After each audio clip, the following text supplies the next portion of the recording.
Mga kapuso, isang gwardya ang natangayan ng kanyang service firearm matapos umano siyang makaidlip habang nagbabantay sa isang establishmento sa Tondo, Maynila kahapon ng umaga.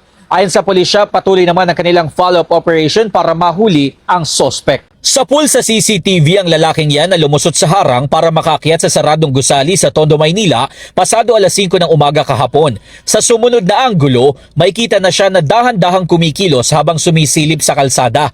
Maya-maya, isang bagay ang kanyang dinukot at mabilis na tumakbo palayo. Agad namang sumunod ang isang lalaki na gwardya pala ng establishmento. Ayon sa pulisya, ang bagay na dinukot ng lalaki, service firearm pala ng gwardya na hindi umano nakalagay sa holster at nakasukbit lamang sa kanyang bewang. Hindi na raw tinuloy ng gwardya ang paghabol sa lalaki dahil sa pangambang magamit mismo sa kanya ang baril na dinukot sa kanya ng lalaki. Lumabas naman sa investigasyon ng mga otoridad na nakaidlip noon ang biktimang gwardya habang nanonood ng video sa kanyang cellphone. Kasi 7 to 7 yung duty niya. Pag umuwi siya sa umaga, nag-aalaga pa siya ng anak niya. Meron daw siyang baby na inaalagaan pa. Pag nag-duty pa siya sa gabi, medyo pagod siya. May person of interest naman ang pulisya sa nangyari. Talagang yun ang ano niya, yun ang gawain niya, yung magnakaw.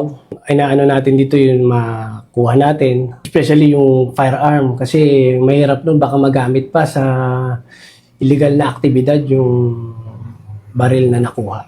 Sinubukan namin hingan ng pahayag ang pamunuan ng establishmento pero gwardya lang ang humarap sa amin.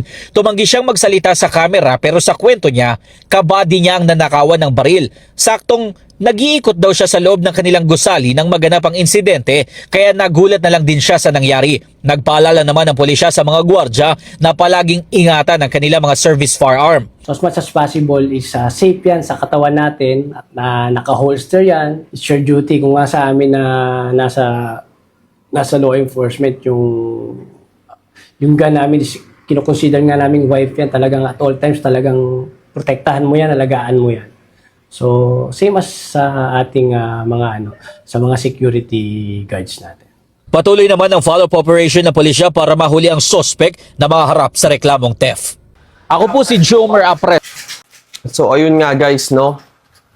Unang-una, number 1 yan, na kapag panggabi ka, hindi ka pwedeng matulog sa duty, mga buddy. And pangalawa, tama yung sinabi ni Sir na pulis na para na naming asawa yung mga baril namin na yan. Hindi namin pwedeng kung saan-saan lang ilagay, hindi namin pwedeng pabayaan yan guys. Kasi nga, napakalaga niyan sa amin. Dapat yan, nakalagay sa holster talaga yan. Ganyan talaga kapag wala ang proper training and wala ang knowledge talaga about sa mga baril. Kasi guys, nung criminology kami, nung 4th year graduating pa lang kaming mga mag-aabadi, meron kaming baril na kahoy, and sa sobrang pagod namin, pinagpapahinga kami, tapos yakap-yakap lang namin yung baril na yun na kahoy. And itatry yung nakukunin sa'yo ng commander nyo. Pag nakuha sa yun, may kulang, parusa ka. So, ganun din dito sa nangyari dito sa gwardiya na to na nakatulog na sa duty, nakuha pa ng service firearm. Unang-una, dun pa lang sa nakatulog ka sa duty, mga body, mabigat na yan, nakasalanan. Ang magiging resulta niyan, pwede ka na agad matanggal sa serbisyo. And doon naman sa pangalawa na nakuhanan ka ng service firearm, meron din kaukulang parusa yan. Hindi lang ako sure pero alam ko meron din yang kaukulang parusa sa batas natin dito sa Pilipinas. Kaya guys, mga buddy, meron kaming paparating na training ngayon para sa mga future security na gusto ring maging security dito sa may NCR. Ang rate dito sa may NCR is 32,000 to 36,000 monthly. Okay? On time ang pasahod. Libre lahat. Wala kang gagastusin sa training. And may 13-month pay, guys. At last, bayad lahat ng overtime. Okay?